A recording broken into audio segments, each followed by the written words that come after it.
বর্তমানে আমরা 1000 টাকা বাজেটের ইয়ারফোন ক্রয়ের কথা চিন্তা করলে আমরা কনফিউশনে পড়ে যাই, বিকজ এই প্রাইস রেঞ্জের ভিতরে মার্কেটে অনেক ইয়ারফোন অ্যাভেলেবেল। সো আপনাদের এই সকল কনফিউশন দূর করার জন্যই আমি মিয়াজ চলে আসছি মিয়াজ টেকের পক্ষ থেকে। তার আগে বলে দিচ্ছি, আপনি যদি আমাদের চ্যানেল নতুন হয়ে থাকেন তাহলে অবশ্যই সাবস্ক্রাইব বাটনটি প্রেস করে পাশে থাকা বেল আইকনটি অন করে দিন আমাদের সকল লেটেস্ট আপডেটগুলি সবার আগে পেতে। So without further any time, let's get start.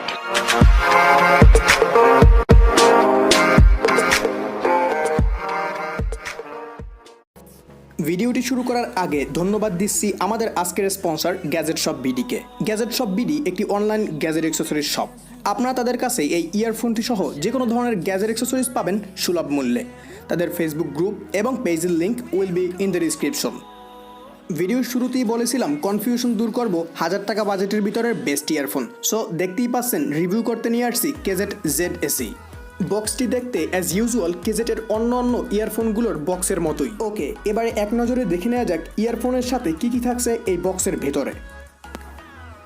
First of all the box, and এটি আনবক্স করার পরে একটি প্লাস্টিকের বাড়তি খোপ। প্লাস্টিকের বাড়তি খোপটির ভিতরে আপনারা পাবেন মেইন ইয়ারফোনটি এবং সাথে দুটি বাড়তি ইয়ার টিপস।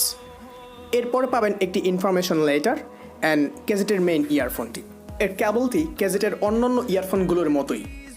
কেজেট ZSEর কেবলটি যথেষ্ট শক্তপোক্ত এবং ওয়েল বিল্ড, সুতরাং রাফ ইউজেও এটি আপনাকে নিশ্চিন্তে রাখবে। এর 3.5 মিলিমিটার গোল্ড প্লেট ইনপুট জ্যাকটি এল-শিফট, যা যথেষ্ট ডিউরেবল এবং এল-শিফট হওয়ার জন্য আমার কাছে গেমিংয়ের সময় এর গ্রিপিংটা অনেক ভালো ছিল, যেটা এই ইয়ারফোনটির ভালো দিকগুলোর অন্যতম একটি দিক। এর 3.5 মিলিমিটার ইনপুটটি এল-শিফট হবার কারণে খুব সহজেই ইয়ারফোনটি কানেক্টেড থাকা অবস্থায় ফোন পকেটে রাখা যাচ্ছিল, যেটা ভালো ছিল।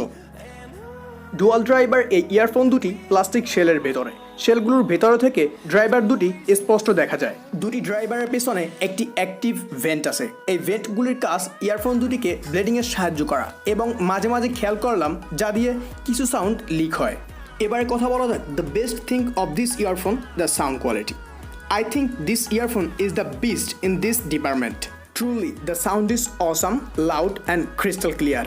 যদি আমি এর সাউন্ড কোয়ালিটিকে 3টা ডিপার্টমেন্টে ভাগ করে আলোচনা করি, number 1 the base, number 2 loudness, number 3 clarity. প্রথমেই দ্য বেস, যেটাকে এই 3টা ডিপার্টমেন্টের ভেতরে আমার সব থেকে দুর্বল মনে হয়েছে, তবে চলার মতো। নাম্বার 2 লাউডনেস, যেটা যথেষ্ট লাউড ছিল এর সাউন্ড কোয়ালিটি, জাস্ট বুম।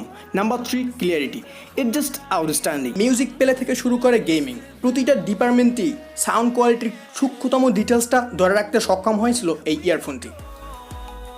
এটি যথেষ্ট কমফোর্টেবল একটি ইয়ারফোন, যা আমার কাছে টানা 3 থেকে 4 ঘন্টা ইউজ করার পরও একটু বিরক্তিকর মনে হয়নি। So that's a good thing. The last thing of this earphone, বাজারে এত ইয়ারফোন থাকা সত্ত্বেও এই বাজেটের ভেতরে কেন আপনি এই ইয়ারফোনটি পছন্দ করবেন? Number 1 the build quality is good enough. Number 2 the sound quality is just অসম।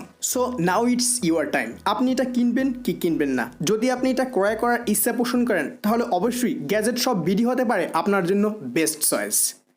আজ এ পর্যন্তই, দেখা হবে নেক্সট ডে অন্য কোনো রিভিউ, টিউটোরিয়াল কিংবা কোনো আনবক্সিং ভিডিও নিয়ে। সে পর্যন্ত সবাই ভালো থাকুন, সুস্থ থাকুন। আসসালামু আলাইকুম।